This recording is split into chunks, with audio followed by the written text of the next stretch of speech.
Eyre, Chapter 29. The recollection of about 3 days and nights succeeding this is very dim in my mind. I can recall some sensations felt in the interval, but few thoughts framed and no actions performed. I knew I was in a small room and in a narrow bed. To that bed I seemed to have grown. I lay on it motionless as a stone, and to have torn me from it would have been almost to kill me. I took no note of the lapse of time, of the change from morning to noon, from noon to evening. I observed when anyone entered or left the apartment. I could even tell who they were. I could understand what was said and when the speaker stood near to me, but I could not answer. To open my lips or move my limbs was equally impossible. Hannah, the servant, was my most frequent visitor. Her coming disturbed me. I had a feeling that she wished me away, that she did not understand me or my circumstances, that she was prejudiced against me. Diana and Mary appeared in the chamber once or twice a day. They would whisper sentences of this sort at my bedside. It is very well we took her in. Yes, she would certainly have been found dead at the door in the morning, had she been left out all night. I wonder what she has gone through. Strange hardship, I imagine. Poor, emaciated, pallid wanderer. She is not an uneducated person, I should think, by her manner of speaking. Her accent was quite pure, and the clothes she took off, though splashed and wet, were little worn and fine. She has a peculiar face, fleshless and haggard as it is. I rather like it, and when in good health and animated, I can fancy her physiognomy would be agreeable. Never once in their dialogues did I hear a syllable of regret at the hospitality they had extended to me, or of suspicion of aversion to myself. I was comforted. Mr. St. John came but once. He looked at me and said my state of lethargy was the result of reaction from excessive and protracted fatigue. He pronounced it needless to send for a doctor. Nature, he was sure, would manage best, left to herself. He said every nerve had been overstrained in some way, and the whole system must sleep torpid a while. There was no disease. He imagined my recovery would be rapid enough when once commenced. These are opinions he delivered in a few words, in a quiet, low voice, and added, after a pause, in the tone of a man little accustomed to expansive comment, rather an unusual physiognomy, certainly, not indicative of vulgarity or degradation. Far otherwise, responded Diana. To speak truth, St. John, my heart rather warms to the poor little soul. I wish we may be able to benefit her permanently. That is hardly likely, was the reply. You will find she is some young lady who has had a misunderstanding with her friends, and has probably injudiciously left them. We may perhaps succeed in restoring her to them, if she is not obstinate, but I trace lines of force in her face which make me sceptical of her tractability. He stood considering me some minutes, then added, She looks sensible, but not at all handsome. She is so ill, St. John. Ill or well, she would always be plain. The grace and harmony of beauty are quite wanting in those features. On the third day I was better. On the fourth I could speak, move, rise in bed and turn. Hannah had brought me some gruel and dry toast, about as I supposed the dinner hour. I had eaten with relish. The food was good, void of the feverish flavour which had hitherto poisoned what I had swallowed. When she left me, I felt comparatively strong and revived. A long satiety of repose and desire for action stirred me. I wished to rise, but what could I put on? Only my damp and bemired apparel, in which I had slept on the ground had fallen in the marsh. I felt ashamed to appear before my benefactor so clad. I was spared the humiliation. On a chair by the bedside were all my own things, clean and dry. My black silk frock hung against the wall. The traces of the bog were removed from it. The creases left by the wet smoothed out. It was quite decent. My very shoes and stockings were purified and rendered presentable. There were the means of washing in the room, and a comb and brush to smooth my hair. After a weary process and resting every 5 minutes, I succeeded in dressing myself. My clothes hung loose on me, for I was much wasted, but I covered deficiencies with a shawl, and once more, clean and respectable looking, no speck of dirt, no trace of disorder I so hated, and which seemed so to degrade me. I crept down a stone staircase with the aid of the banisters to a narrow low passage, and found my way presently to the kitchen. It was full of the fragrance of new bread and the warmth of a generous fire. Hannah was baking. Prejudices, it is well known, are most difficult to eradicate from the heart whose soil has never been loosened or fertilized by education. They grow there, firm as weeds among stones. Hannah had been cold and stiff indeed at first. Latterly she had begun to relent a little, and when she saw me come in tidy and well dressed, she even smiled. "What, you have got up?" she said. "You are better, then. You may sit you down in my chair on the hearthstone, if you will." She pointed to the rocking chair. I took it. She bustled about, examining me every now and then with the corner of her eye. Turning to me, as she took some loaves from the oven, she asked bluntly, "Did you ever go a begging afore you came here?" I was indignant for a moment, but remembering that anger was out of the question, and that I had indeed appeared as a beggar to her, I answered quietly, but still not without a certain marked firmness. "You are mistaken in supposing me a beggar. I am no beggar, any more than yourself or your young ladies." After a pause, she said, "I do not understand that. You've like no house, nor no breast, I guess?" "The want of house or breast does not make a beggar in your sense of the word." "Are you book learned?" she inquired presently. "Yes, very." "But you've never been to a boarding school?" "I was at boarding school 8 years." She opened her eyes wide. "Whatever can you keep yourself for, then?" "I've kept myself, and I trust shall keep myself again." "What are you going to do with these gooseberries?" I inquired as she brought out of a basket of the fruit. "Make 'em into pies." "Give them to me, and I'll pick them." "Nay, I do not want ye to do nat." "But I must do something. Let me have them." She consented, and she even brought me a clean towel to spread over my dress. "Lest," as she said, "I shall mark it. You've not been used to servants' work, I see by your hands," she remarked. "Happen ye've been a dressmaker?" "No, you are wrong. And now, never mind what I have been. Don't trouble your head further about me, but tell me the name of the house where we are." "Some calls it Marsh End, and some calls it Moor House." "And the gentleman who lives here is called Mr. St. John?" "Nay, he does not live here. He's only staying a while. When he is at home, he is in his own parish at Morton." "That village a few miles off?" "Aye." "And what is he?" "He's a parson." I remembered the answer of the old housekeeper at the parsonage when I had asked to see the clergyman. This, then, was his father's residence? "Aye. Old Mr. Rivers lived here, and his father and grandfather and great-grandfather afore him." "The name, then, of that gentleman is Mr. St. John Rivers?" "Aye. St. John is like his Christian name." "And his sisters are called Diana and Mary Rivers?" "Yes." "Their father is dead?" "They had 3 weeks in of a stroke." "They have no mother?" "The mistress has been dead this mony a year." "Have you lived with the family long?"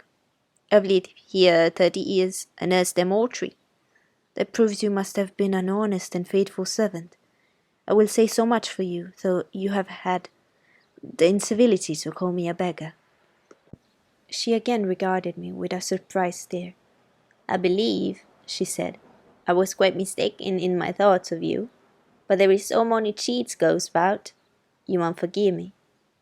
"And though," I continued, rather severely, "you wish to turn me from the door on a night when you should not have shut out a dog."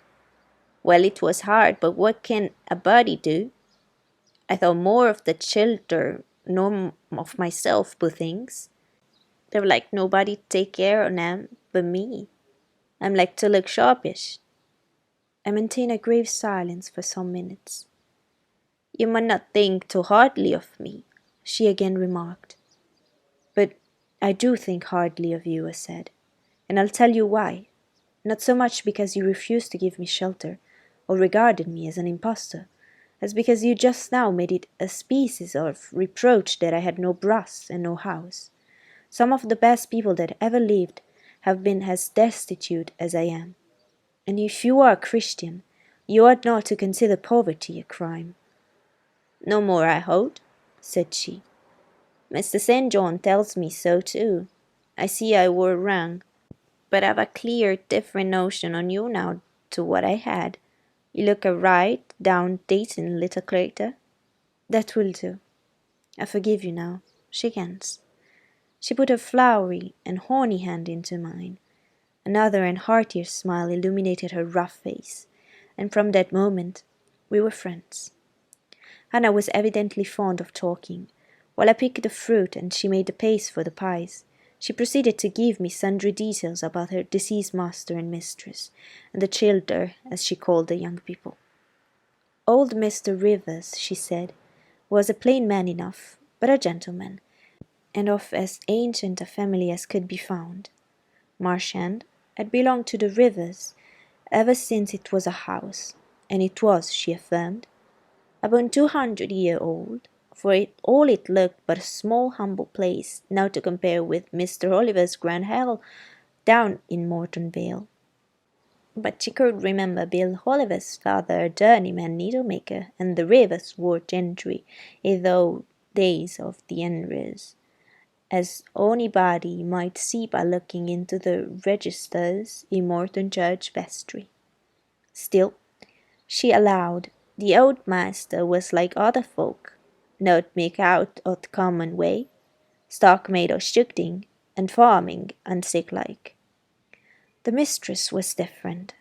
She was a great reader and studied a deal, and the bairns had taken after her. There was nothing like them in these parts, nor ever had been. They had liked learning, all three, almost from the time they could speak, and they had always been of a muck of their own.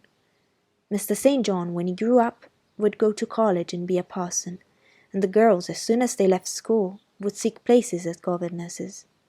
For they had told her their father had some years ago lost a great deal of money by a man he had trusted turning bankrupt. And as he was now not rich enough to give them fortunes, they must provide for themselves. They had lived very little at home for a long while, and would only come now to stay a few weeks on account of their father's death.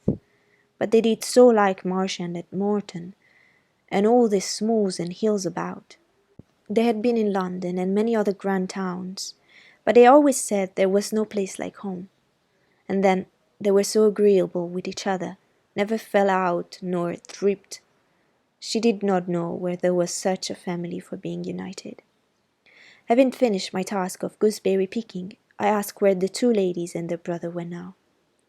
Gone over to Morton for a walk, but they would be back in half an hour to tea. They returned within the time Hannah had allotted them. They entered by the kitchen door. Mr. St. John, when he saw me, merely bowed and passed through. The two ladies stopped. Mary, in a few words, kindly and calmly expressed the pleasure she felt in seeing me well enough to be able to come down. Diana took my hand. She shook her head at me. "You should have waited for my leave to descend," she said. "You still look very pale and so thin. Poor child. Poor girl." Diana had a voice so toned to my ear like the cooing of a dove. She possessed eyes whose gaze I delighted to encounter. Her whole face seemed to me full of charm. Mary's countenance was equally intelligent, her features equally pretty, but her expression was more reserved, and her manners, though gentle, more distant. Diana looked and spoke with a certain authority. She had a will, evidently. It was my nature to feel pleasure in yielding to authority, supported like hers, and to bend where my conscience and self-respect permitted, to an active will. "And what business have you here?" she continued. "It is not your place. Mary and I sit in the kitchen sometimes, because at home we like to be free even to license, but you are a visitor and must go into the parlour." "I'm very well here." "Not at all, with Hannah bustling about and covering you with flour." "Besides, the fire's too hot for you," interposed Mary. "To be sure," added her sister. "Come, you must be obedient." And still holding my hand, she made me rise and led me into the inner room. "Sit there," she said, placing me on the sofa. "While we take our things off and get the tea ready, it is another privilege we exercise in our little moorland home, to prepare our own meals, when we are so inclined, or when Anna is baking, brewing, washing, or ironing."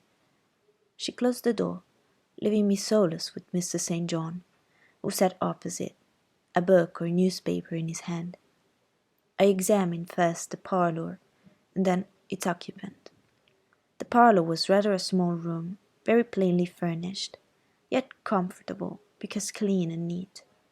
The old-fashioned chairs were very bright, and the walnut-wood table was like a looking-glass. A few strange antique portraits of the men and women of other days decorated the stained walls. A cupboard with glass doors contained some books and an ancient set of china. There was no superfluous ornament in the room, not one modern piece of furniture, save a brace of wood boxes and a lady's desk in rosewood, which stood on a side table. Everything, including the carpet and curtains, looked at once well worn and well saved. Mr. St. John, sitting as still as one of the dusky pictures on the walls, keeping his eyes fixed on the page he perused and his lips mutely sealed, was easy enough to examine. Had he been a statue instead of a man, it could not have been easier. He was young, perhaps from 28 to 30, tall, slender, his face riveted the eye. It was like a Greek face, very pure in outline, quite a straight classical nose, quite an Athenian mouth and chin. It is seldom, indeed, an English face comes so near the antique models as did his. He might well be a little shocked at the irregularity of my lineaments, his own being so harmonious. His eyes were large and blue, with brown lashes. His high forehead, colourless as ivory, was partially streaked over by careless locks of fair hair. This is a gentle delineation, is it not, reader? Yet he whom it describes scarcely impressed one the idea of a gentle, a yielding, an impressible, or even of a placid nature.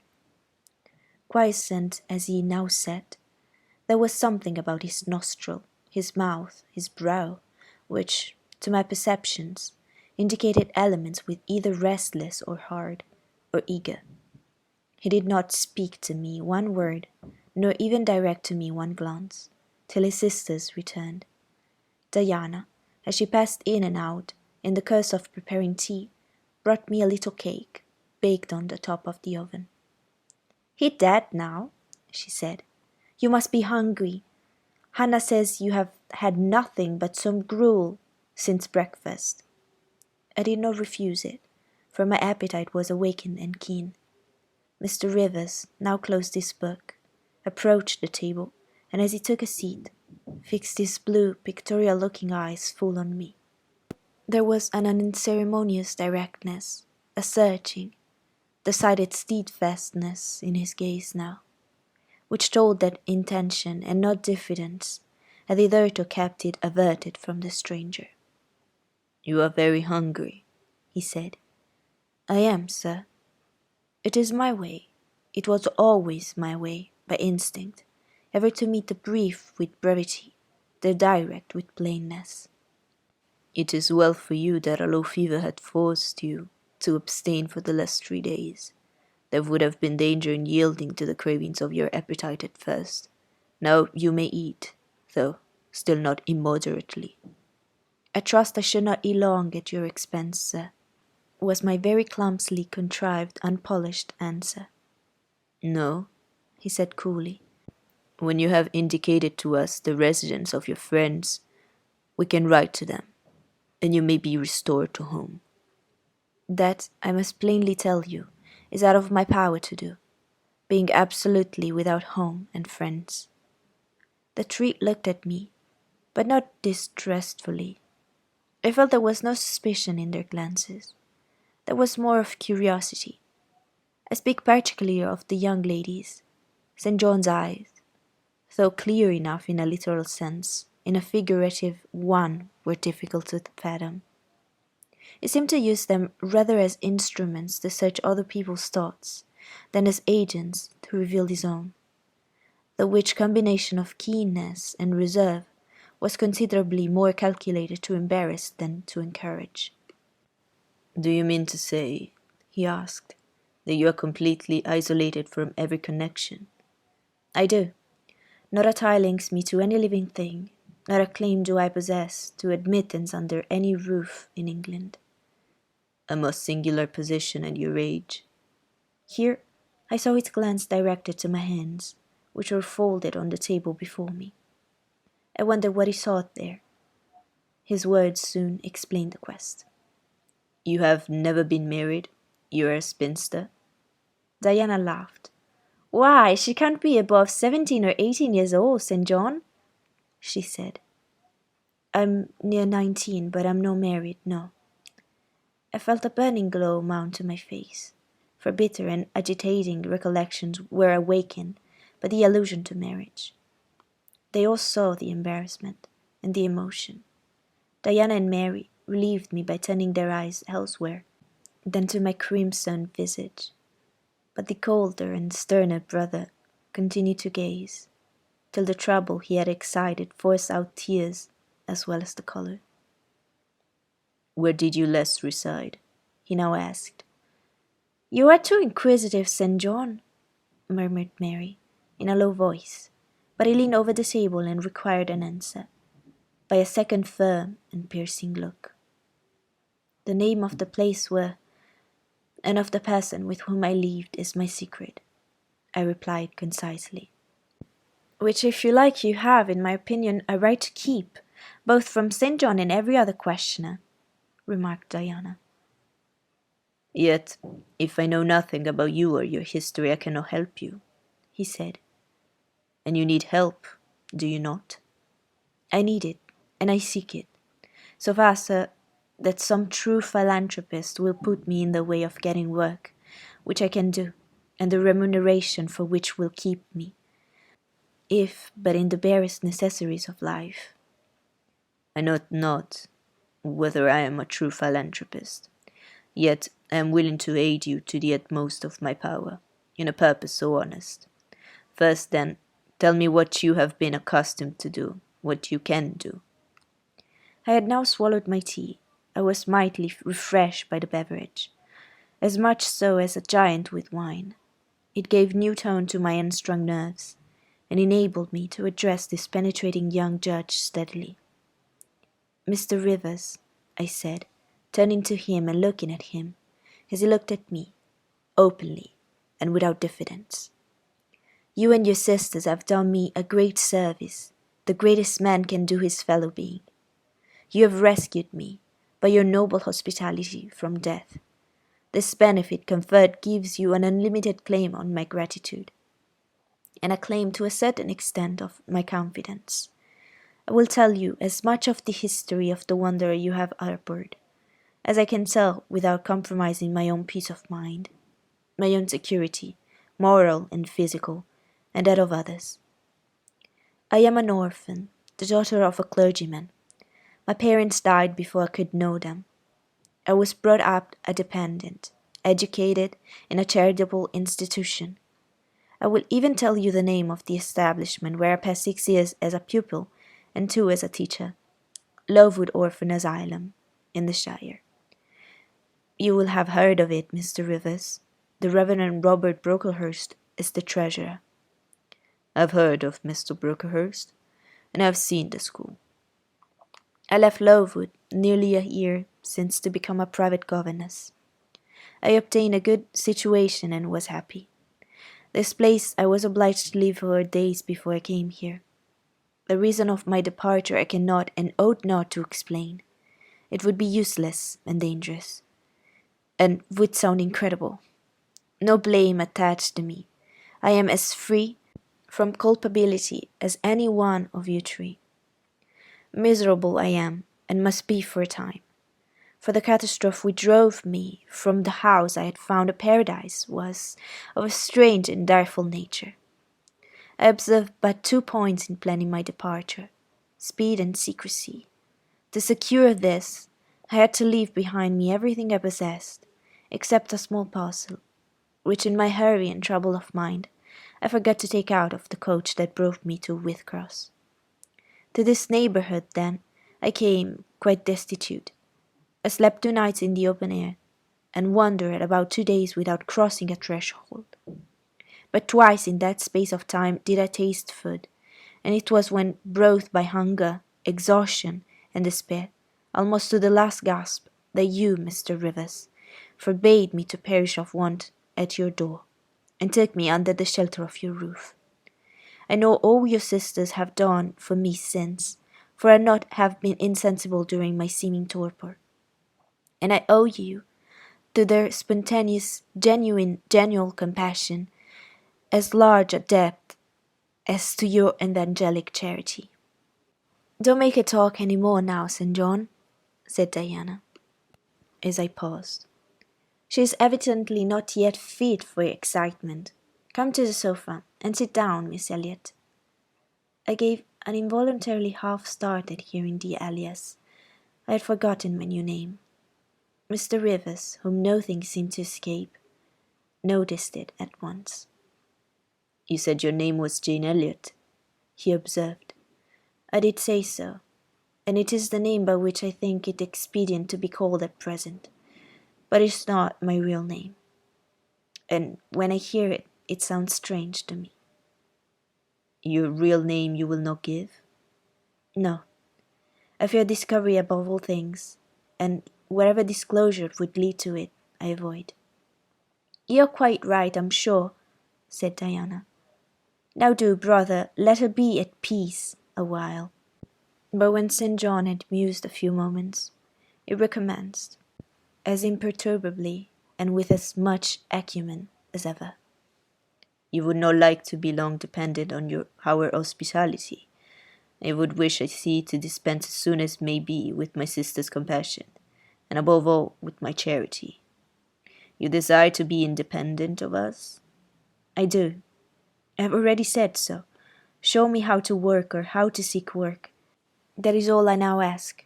Then let me go, if it be but to the meanest cottage. But till then, allow me to stay here. I dread another essay of the horrors of homeless destitution. Indeed you shall stay here, said Diana, putting her white hand on my head. You shall, repeated Mary, in the tone of undemonstrative sincerity, which seemed natural to her. My sisters, you see, have a pleasure in keeping you, said Mr. St. John, as they would have a pleasure in keeping and cherishing a half-frozen bird some wintry wind might have driven through their casement. I feel more inclination to put you in the way of keeping yourself, and shall endeavour to do so. But observe, my sphere is narrow. I am but the incumbent of a poor country parish. My aid must be of the humblest sort. And if you are so inclined to despise the day of small things, seek some more efficient succour than such as I can offer. She has already said that she is willing to do anything honest she can do, answered Diana for me. And you know, St. John, she has no choice of helpers. She is forced to put up with such crusty people as you. I will be a dressmaker, I will be a plain workwoman, I will be a servant, a nurse girl, if I get me no better, I answered. Right, said Mr. St. John quite coolly. If such is your spirit, I promise to aid you, in my own time and way. He now resumed the book with which he had been occupied before tea. I soon withdrew, for I talked as much and sat up as long as my present strength would permit.